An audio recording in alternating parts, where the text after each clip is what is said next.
반갑습니다. 김봉중입니다. 미국 학자들이 사연은 어떤가 모르겠어요. 이게 자세히 보면요, 앞으로 돌리기는 그렇고 그 어디에도 The United States of America가 안 나와요. 깜짝 놀랐어요. 미 합중국이 안 나와요. 북군 병사도 안 나와요. 남부연합 더더이 안 나오고 남부 병사 안 나옵니다. 대부분 3인칭을 썼어요. 자유에 잉태된 그 나라, 그 대의에 헌신한, 그 다음에 목숨을 잃은 그분들, 전부 그런 것입니다. 그분들을 기념하기 위해서, 그래서 그분들을 통해서 새로운 자유를 부활하기 위해서 이게 중요하다, 이렇게 얘기한 게 링컨의 메시지예요. 사실 링컨은 government of the people, by the people, for the people이 그렇게 중요하지는 않았다고 생각해요. 링컨의 개념에서는 아메리카 합중국이 도대체 어디에 가치를 두는가, 이게 중요한 것이 나라는 중요한 게 아니에요. 이게 참 놀라운 일입니다. 놀라운 일이에요. 그래서 에버라트 총장이 나중에 링컨에게 편지를 보내요. 편지를 보내가지고 나는 2시간 동안 당신하고 비슷한 얘기를 했는데 한 문구도 사람들이 기억을 못 하는데 당신은 단 2분 조금 넘게 이게 연설했는데 인기는 다 차지하고 있다. 근데 그건 사실 거짓말이고요. 게티스버그 연설도 1876년에 가서야 사실 그 가치를 인정받게 되는 거예요. 그 전에는 원래 링컨이 별로 인기가 없었습니다. 조금 이따 얘기하겠지만 링컨이 뭐 작은 원숭이네, 고릴라네, 그 다음에 고집이 세네, 아주 비판을 많이 받았던 사람이에요. 아마 다음 시간 때도 그 주제로 얘기를 하겠지만은 사실 링컨은 대통령이 될 인물이 아니었습니다. 윌리엄 스워드 같은 사람이 대통령이 돼야 되는데 이 양반이 너무 세요, 사실. 당내에서 너무 세기 때문에 반대파가 많아가지고 사실 링컨이 대통령 후보로 주워 먹어서 대통령이 된 거예요. 그래서 링컨 별로 인기가 없습니다. 일리노이 촌놈이지, 못생겼지, 키만 크지, 뭐 친화력도 별로 없죠. 굉장히 링컨이 인기가 안 좋았습니다. 링컨이 가장 큰 장점이 뭔 줄 아세요? 책을 많이 읽고 정말 글을 잘 씁니다. 이렇게 에버렛이 2시간 떠들어봤자 링컨 2분 동안 얘기한, 본인이 마지막 순간까지 기차 타고 오면서 고쳐가지고 위대한 명연설을 탄생을 시켰습니다. 여기서 이제 여러분들 의문이 생길 수가 있어요. 이게 게티스버그 연설을 진짜 보면은 어마어마하잖아요. 세상에 미 합중국이라 용어도 안 들어가고 내전이란 용어도 안 들어가고 이게 오로지 가치만 얘기하는 거예요. 이게 미국의 신이 링컨 같은 사람을 하늘에서 뚝 내려서 너 앞으로 미국의 영웅이 되라. 영웅이 되기 위해서는 이런 멋진 연설을 하고 이렇게 그런 것인지, 아니면 해 아래 새 것이 없잖아요. 그래서 옛날에 미국 역사에서 있어 왔던 그것을 링컨이 다시 한번 이게 도드라지게 하고 그걸 강조하고 되새겼을 전통의 계승자인지, 이게 저는 사실 의문이에요. 저는 후자 쪽에 손을 듭니다. 링컨이 얘기한 걸 자세히 보면요, 자기가 창의적으로 한 얘기는 그렇게 많지 않아요. 전부 앞에 건국의 아버지들이나 이전 대통령이 했던 얘기를 자기가 강조했을 뿐입니다. 지난 시간에 얘기를 간단히 했었죠. 미국 건국의 아버지 중에서 대단히 중요했던, 대통령은 안 됐지만 건국의 아버지 중에 심볼 중에 심볼이 벤자민 프랭클린이에요. 이 양반이 했던 얘기 중에서 지금도 가장 많이 이게 인용되는 말이, 이 말 너무 좋습니다. 자유가 머무는 그곳이 바로 내 조국이다. 다른 얘기로 하면 자유가 없는 곳은 내 조국이 아니라는 얘기예요. 링컨의 생각은 똑같습니다. 링컨이 필라델피아에 가는 길에 이례적으로 링컨이 이제 일리노이 이제 촌놈이잖아요.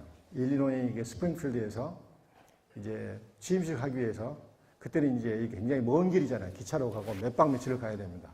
이제 워싱턴에 가는 길에 노선을 바꿔서 필라델피아를 들려요. 왜 들린 줄 아십니까? 건국의 아버지들이 필라델피아에서 독립선언문을 발표했던 장소가 필라델피아입니다. 그리고 건국의 아버지들이, 파운딩 파더스들이 미국의 고통 속에서 헌법을 잉태한 곳이 필라델피아입니다. 특히 인디펜던트 홀, 독립관에서. 그래서 링컨이 일부러 필라델피아를 들려요. 그래서 이 얘기를 합니다. 독립선언문은 이 나라 국민뿐 아니라 다시 오는 시대, 모든 세계 인류에게 자유를 준 것이며 만약 우리가 이러한 원칙을 포기하고 연방을 지켜야 한다면 나는 굴복하는 그 자리에서 암살당하는 편이 낫다. 섬찟한 얘기예요. 사실 이 예언이 맞아 떨어진 것입니다. 결국 나중에 전쟁 끝나자마자 꼭 그 이유는 아니지만 그와 이후에 중첩되어서 링컨이 암살자의 총탄에 맞고 이제 쓰러지게 되죠. 그래서 링컨은 독립선언문의 정신을 다시 한번 다가오는 내전을 앞두고 한번 상기하자는 거예요. 제퍼슨이 썼잖아요. 독립선언서의 핵심 키워드가 뭔 줄 아시죠? Life, Liberty, Pursuit of Happiness. 생명, 자유, 행복의 추구입니다. 근데 사실요, 행복과 마지막에 행복의 추구와 생명은 제가 볼 때는 그냥 이게 리버티만 얘기하면 좀 그러니까 그냥 붙여놓으시고 핵심은 리버티예요. 그래서 제퍼슨에게는 대단히 리버티가 중요했던 것 같아요. 자, 1826년 7월 4일. 7월 4일이 먼저 미국 독립기념일이죠. 제퍼슨이 미국 독립기념을 50주년에 바로 그날 죽습니다. 그 일화 보면 눈물 나요, 사실은. 7월 3일 오후부터 계속 이게 병상에 있는 제퍼슨이 포스 오브 줄라이냐, 그러면 하냐가 아닙니다. 아직 안 됐습니다. 계속 몇 번 물어봐요. 그러다가 마지막에 이제 새벽이 돼서 미국 독립기념일 포스 오브 줄라이 그날이 그날이냐 그러니까 하냐가 그렇다고 그 얘기를 듣고 죽습니다.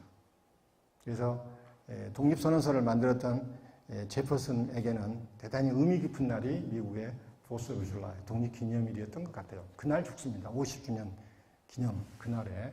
근데 제퍼슨이 죽기 전에요. 그 묘비에 이렇게 써주라고 적어줍니다.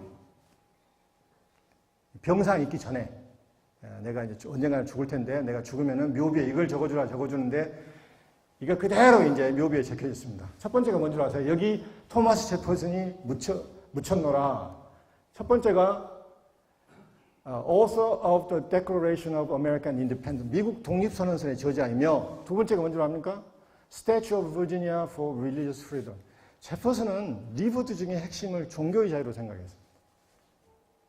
벤자민 프랭클린은 Freedom of Speech, 표현의 자유고. 제퍼슨은 그 누구보다도 버지니아 식민지 때부터 이 종교의 자유를 굉장히 중요하게 생각했던 사람이에요. 그래서 사실 아까 얘기했지만 We the People of the United States 나올 때 가장 반발이 심했던 게 버지니아입니다.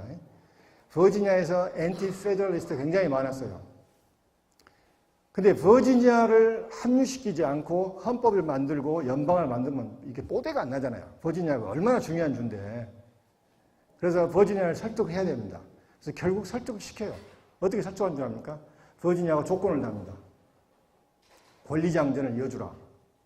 그래서 헌법의 권리장전, 추정헌법 1, 2, 3, 4, 5를 버지니아 건의안을 받아서 채택하기로 약속을 받고 버지니아가 손을 든 거예요. 헌법에 찬성하겠다. 그 1조가 뭡니까? 추정헌법 1조. Freedom of Speech예요. Freedom of Religion. 이 표현과 종교의 자유가 1조입니다. 2조는 문제가 되는 민병대, 총기 소유 그런 거잖아요. 세 번째가 뭔 줄 압니까? 유니버시티 오브 버지니아, 버지니아 대학의 창시자. 제퍼슨이 대통령 임기 끝나라고 모든 심혈을 기울여서 지금의 버지니아 대학을 만듭니다. 저는 이게 버지니아 대학 한 2번인가 3번 갔는데 진짜 여러분 한번 가보세요. 다들 우리 버지니아 가면은요 어디 간 줄 알아서 제임스타운, 요크타운, 뭐 윌리엄스버그, 놀이공원 가고 그러는데 버지니아에 있는 버지니아 주립대 한번 꼭 가보세요. 그 제퍼슨 그 도서관 앞에 잔디밭, 기둥들 정말 제퍼슨의 호흡을 느낄 정도로 정말 이게 제퍼슨의 숨결이 느낄 그런 대학이 버지니아 대학.